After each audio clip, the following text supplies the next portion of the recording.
Hello hi नमस्कार मेरे प्यारे साथियों, कैसे आप सभी। आई होप कि मस्त होंगे, स्वस्थ होंगे और घर पे आप पढ़ाई का एंजॉय जरूर कर रहे होंगे। तो इस क्लास में हम लोग बात करेंगे नेशनल इनकम को लेकर। और इससे लास्ट वाली क्लास के अंदर भी आपने नेशनल इनकम के बारे में बात करी थी और नेशनल इनकम क्या होती है उसकी परिभाषा के बारे में डिस्कस किया था। और साथ ही साथ अगर हम बात करें कि नेशनल इनकम में जब कैलकुलेशन की जाती है तो उसके लिए कौन कौन सी अवधारणाओं की हमें ज़रूरत पड़ेगी, उन तमाम चीज़ों के ऊपर वैसे हमने सारी चीज़ें डिस्कस कर ली है। अब बात करेंगे कि सर इस क्लास के अंदर ये भी बात करने वाले हैं कि सर नेशनल इनकम को कैलकुलेट करने के लिए और किन अवधारणाओं की आवश्यकता पड़ेगी, क्या वो अवधारणाएं हैं, उनको कैसे कैलकुलेट किया जाता है, उनके क्या फॉर्मूलेज होते हैं। क्योंकि यहाँ से जो इस क्लास से आपको जो मैटर मिलने वाला है वो आपके लिए बहुत महत्वपूर्ण। पहली बात तो ये है कि निःशुल्क मैटर जहाँ से भी आपको निःशुल्क चीज़ें मिलें उनको नोट करके जरूर रख लीजिएगा। अगर मेरे प्यारे साथी अगर आप नए हैं इस चैनल पर तो चैनल को सब्सक्राइब जरूर कर लीजिएगा, क्योंकि आपका एक सब्सक्राइबर जो है मेरा एक मोटिवेशन का काम जरूर करने वाला है। तो अपने दोस्तों में, अपने फ्रेंड सर्किल में, अपने जो भी पढ़ाई करने वाले विद्यार्थी हैं उन सभी विद्यार्थियों में क्या करना है, क्लास को शेयर कर लेना है और चैनल को सब्सक्राइब जरूर कर देना है। ऑल नोटिफिकेशन आपको पहले प्राप्त हो जाएंगे यदि जब भी कोई नई क्लास अपलोड होगी। देखो, लाइव आने का एक कारण ये भी है, नहीं आने का कारण ये भी है कि लाइव क्लास के अंदर क्या है कि अभी नया नया चैनल है तो अभी इतना वो क्राउड इकट्ठा नहीं हो पाएगा। तो इसलिए मानना हमारा चैनल नया है लेकिन कॉन्सेप्ट आपको बेहतर तरीके से मिलेंगे। दूसरी बात ये भी है कि लाइव आने से अगर मान ली 2-4 बच्चे, 10 बच्चे, 6 बच्चे जो भी जुड़ते हैं, अगर उनसे इंटरेक्शन होता है, अगर उनसे बातचीत होने लग जाती है तो मैटर से भटक जाते हैं, टॉपिक से हट जाते हैं। तो इससे अच्छा है कि आपको शुद्ध मैटर दिया जाए। जिस तरह से अभी लास्ट क्लास के अंदर हमने पढ़ा था शुद्ध निवेश, है ना, जो निवल निवेश के नाम से भी जाना जाता है, जिसमें डेप्रिसिएशन लेस हो जाता है। यानी कि मेरा कहने का मतलब ये है कि अगर बातों को थोड़ा सा हटा दिया जाए, फालतू की बातें जो हमारे लाइफ में हो जाती कभी एक बार, तो उनको अगर मैं लेस कर दूं तो कहीं ना कहीं हमारा शुद्ध मैटर आप तक पहुंच जाएगा। तो मेरी ये कोशिश रहती है कि ज्यादा से ज्यादा आपको वो चीज मिले जिसके लिए आप जो है इस चैनल को ज्वाइन कर रहे हैं। ठीक है जी, चलो बात कर रहे हैं हम लोग नेशनल इनकम को लेकर। और नेशनल इनकम में बात कर रहे हैं आय की घरेलू तथा राष्ट्रीय। देखो, घरेलू का मतलब होता है डोमेस्टिक, यानी कि घरेलू तथा राष्ट्रीय की बात करेंगे। ये देश से बाहर की बात कर रहा है, देश के बाहर की बात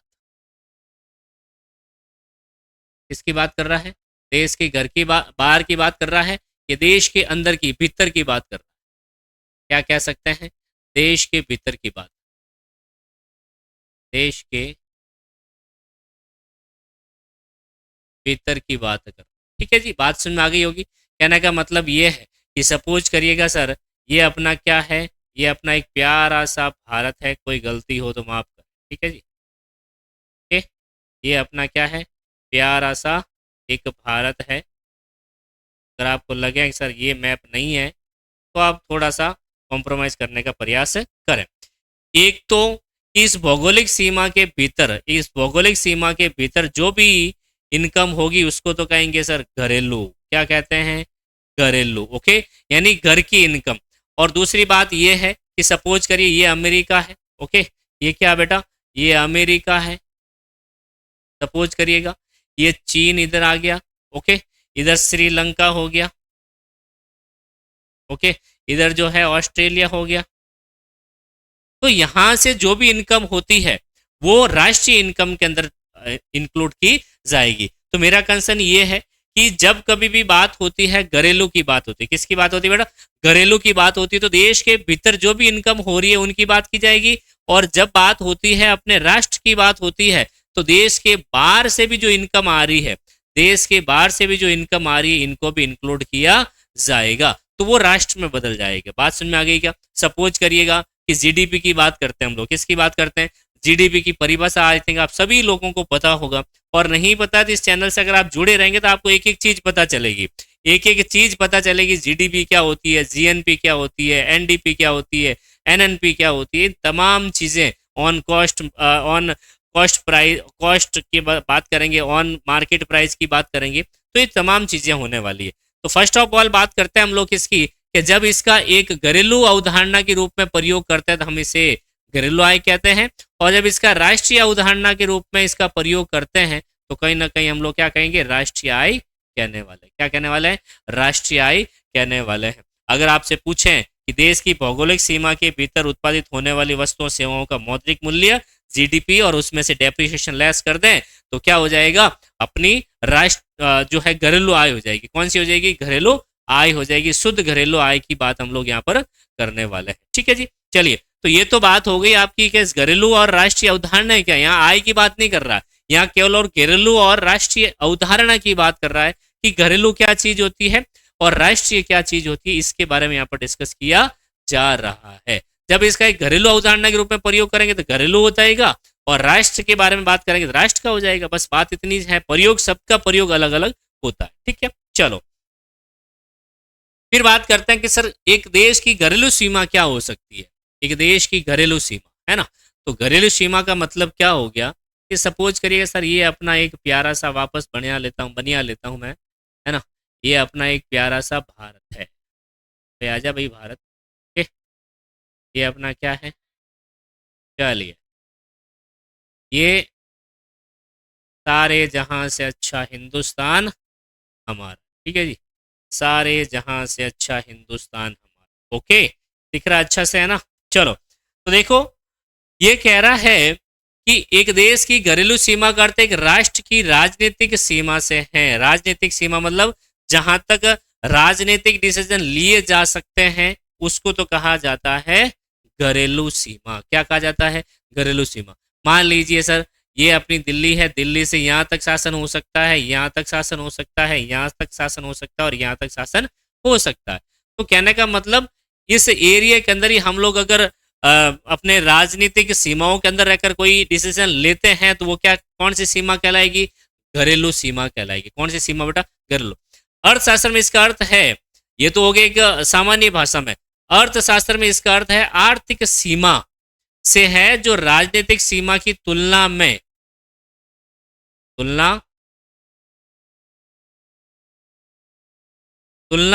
काफी अधिक विस्तृत अवधारणा है। कहने का मतलब है कि आर्थिक सीमा जहां तक हम लोग अपना बिजनेस करते हैं, जहां तक अपना बिजनेस है, सपोज करें ये इंग्लैंड के अंदर बिजनेस किया जा रहा है। ओके, सपोज करिए कि भारत का अमेरिका में जो है बिजनेस किया जा रहा है, अमेरिका के अंदर बिजनेस किया जा रहा है। भारत का श्रीलंका में बिजनेस किया जा रहा है।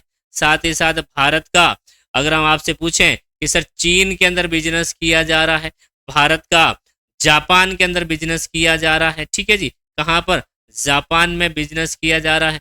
तो ये कहीं ना कहीं क्या होगा, एक तरह से आर्थिक सीमा हो जाएगी। क्या हो जाएगी बेटा? एक तरह से आर्थिक सीमा के अंदर का मतलब ये हो गया कि सरकार द्वारा इसको नियंत्रित किया गया है। क्या है? सरकार द्वारा इसको नियंत्रित किया गया। और भौगोलिक सीमा को कहते हैं जो कहीं ना कहीं गवर्नमेंट के द्वारा जो डिसीजन लिए जाते हैं जो आर्थिक सीमा के भीतर होते हैं या फिर आर्थिक क्रियाओं से संबंधित होते हैं। ओके, फिर बात करते हैं जिसके अंदर व्यक्ति, वस्तुओं और पूंजी का स्वतंत्र रूप से परिचालन भी कर सकता है। कहने का कंसर्न ये है, कहने का मतलब ये है कि अगर कोई भी व्यक्ति अमेरिका में जाकर अपना कोई बिजनेस करता है तो वो एक आर्थिक सीमा कहलाएगी। क्या कहलाएगी बेटा?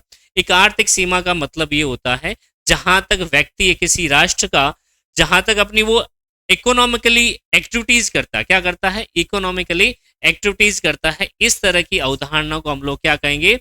आर्थिक सीमा कहते हैं। जहां से अपन पैसा कमा सकते हैं, जहां से अपनी अर्निंग हो सकती है, उसको आर्थिक सीमा के भीतर रखा जाता है। ठीक है जी, तो ये हो गया एक देश की घरेलू सीमा। चलिए आगे बढ़ते हैं जी नेक्स्ट पॉइंट की तरफ। फिर बात करेंगे नेक्स्ट पॉइंट क्या देखिएगा, यह है बाजार कीमत पर कारक, बाजार कीमत पर तथा कारक लागत पर घरेलू उत्पाद की बात करें। अब बात करते हैं घरेलू उत्पाद की बात करेंगे। ठीक है, किसकी बात करेंगे? घरेलू उत्पाद क्या होता है? ठीक है जी, घरेलू उत्पाद यानी कि घरेलू उत्पाद की बात करें तो यहाँ पर जीडीपी की बात की जाएगी। किसकी बात करेंगे हम लोग? जीडीपी की यहाँ पर बात करने वाले हैं। इस जीडीपी होती क्या? एक्चुअलिटी की बात की जाती है तो जीडीपी एक देश की इनकम होती है। क्या होती है?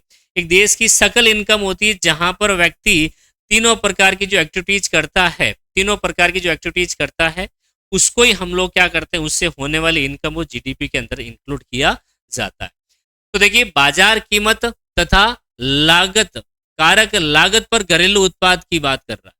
तो ये जीडीपी दो तरीके से यहाँ पर डिफाइन की जाएगी। जीडीपी दो तरीके से डिफाइन की जाएगी।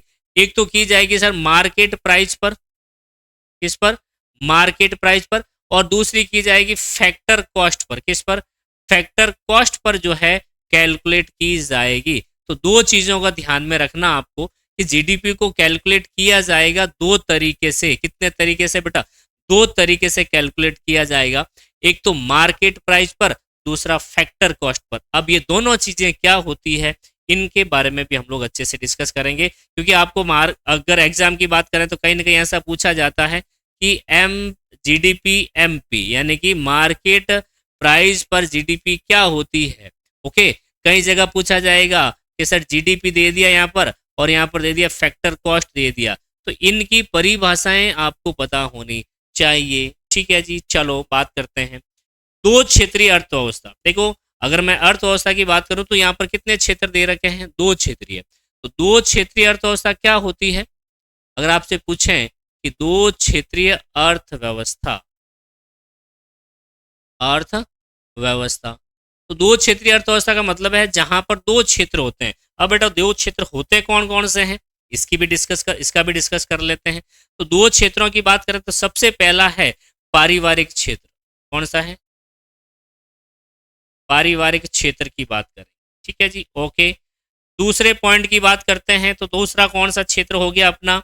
दूसरा हो गया बेटा उत्पादन क्षेत्र। कौन सा? उत्पादक, या फिर कह सकते हैं उत्पादन, या हम लोग पब्लिक के अंदर फर्म की बात कर लेंगे। ठीक है जी, फर्म की बात करें तो इसका कहने का मतलब है कि दो क्षेत्रीय अर्थव्यवस्था जिसमें उत्पादक क्षेत्र तथा बाजार सम्मिलित है, इसको हम लोग बाजार भी कहेंगे। क्या कहेंगे बेटा? बाजार, यानी कि वस्तुओं सेवाओं का उत्पादन भी करता है और उनको वितरित भी करता है। ठीक है जी, ओके।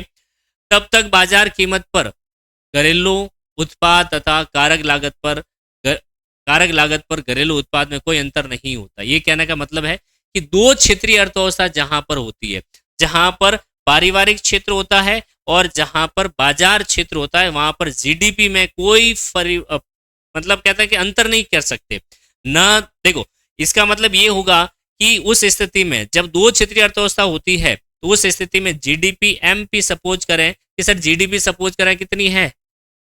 100 रुपए। कितनी है? जीडीपी 100 रुपए। तो जीडीपी एमपी भी कितनी रहेगी? 100 रुपए रहेगी, और जीडीपी एफसी भी कितनी रहेगी? 100 रुपए रहेगी।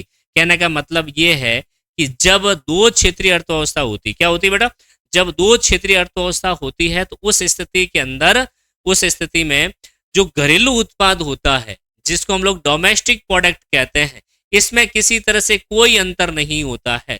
जब जीडीपी एमपी 100 है तो जीडीपी एफसी भी क्या होगा? 100 रहने वाला है। मेरा कहने का कंसर्न ये है, कब? जब आपके अर्थव्यवस्था के क्षेत्र कितने हो? दो हो। और दो क्षेत्र कौन से हैं? एक तो पारिवारिक क्षेत्र, दूसरा फर्म या फिर बाजार क्षेत्र होने वाला है।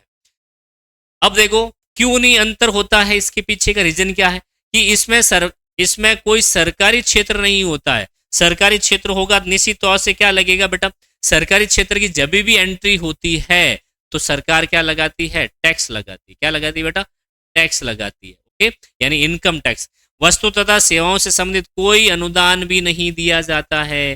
किसी तरह से ना तो कोई सब्सिडी मिलती है और ना ही कोई टैक्स लगाया जाता है। तो जो प्रोडक्शन हुआ है वही मार्केट प्राइस पर होगा और वही आपका क्या रहने वाला है? फैक्टर कॉस्ट पर रहने वाला है। तो बात समझ रहे होंगे मेरी आप कि भाई जब सरकार की एंट्री नहीं होती है, जब तृतीय क्षेत्र की अगर हम तृतीय भाग की बात करते हैं तो अगर उसकी एंट्री नहीं होती है तो कहीं ना कहीं पारिवारिक क्षेत्र और उत्पादन क्षेत्र ही होंगे। दोनों आपस में क्या करने वाले हैं? वस्तुओं सेवाओं का, साथ ही साथ मुद्रा का आदान प्रदान करेंगे। तो निश्चित तौर से मार्केट प्राइस पर एमपी और मार्केट फैक्टर कॉस्ट जीडीपी क्या रहेगा? बराबर रहने वाला है। ठीक है जी, चलो आगे बढ़ते हैं जी। अब कारक लागत पर घरेलू उत्पाद क्या होता है, इसकी डेफिनेशन और इसकी अगर फॉर्मूले की बात करें, यानी जीडीपी की बात करें, एट फैक्टर कॉस्ट की बात करता है। किसकी बात करता है? जीडीपी की बात तो कर रहा है लेकिन फैक्टर कॉस्ट की भी बात कर रहा है। किसकी बात कर रहा है? ये आपके फैक्टर कॉस्ट, जीडीपी और ये जीडीपी हो गया अपना, और ये फैक्टर कॉस्ट क्या हो गया, फैक्टर, ठीक है जी। ये फैक्टर कॉस्ट यानी जो कारक लागत पर जीडीपी क्या होती है कि बाजार कीमत पर घरेलू उत्पाद, यानी कि कहने का मतलब है कि जीडीपी एमपी क्या होता है, जीडीपी एमपी की बात कर लेते हैं, ठीक है जी, ओके। जीडीपी एमपी जिसको हम लोग, ये तो सकल भी हो सकता है और शुद्ध भी हो सकता है, यानी कि जीडीपी एमपी जो है सकल भी हो सकता है और शुद्ध भी हो सकता है।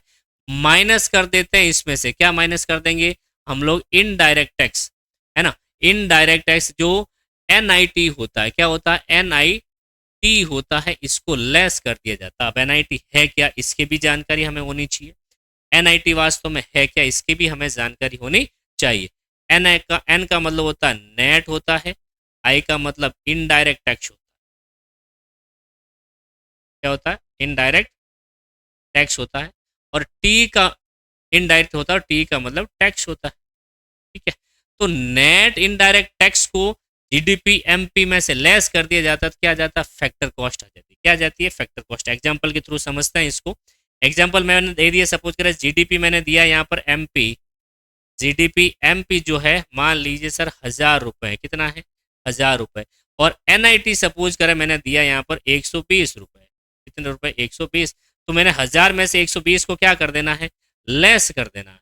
1000 में से 120 को अगर आप लेस कर देंगे तो आपके पास जो भी डेटा आएगा, जो भी डेटा आएगा वो डेटा क्या कहलाएगा बेटा, जीडीपी एफसी कहलाएगा। तो जीडीपी एफसी कितना हो गया, 100, यानी कि अगर हम बात करें तो यहाँ पर हो जाएगा बेटा 880,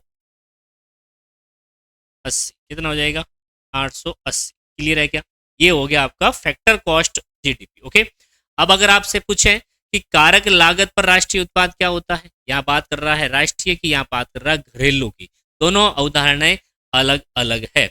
तो बाजार कीमत पर राष्ट्रीय उत्पाद यानी कि अगर हम जीएनपी किसकी बात करेंगे, जीएनपी की बात करेंगे। जीएनपी किस पर है बेटा, मार्केट प्राइस पर है, क्या है, मार्केट प्राइस पर, ओके। इसमें से क्या लेस करना है, एनआईटी को लेस करना है, क्या, एनआईटी को हम लोग क्या कर देंगे, लेस कर देंगे।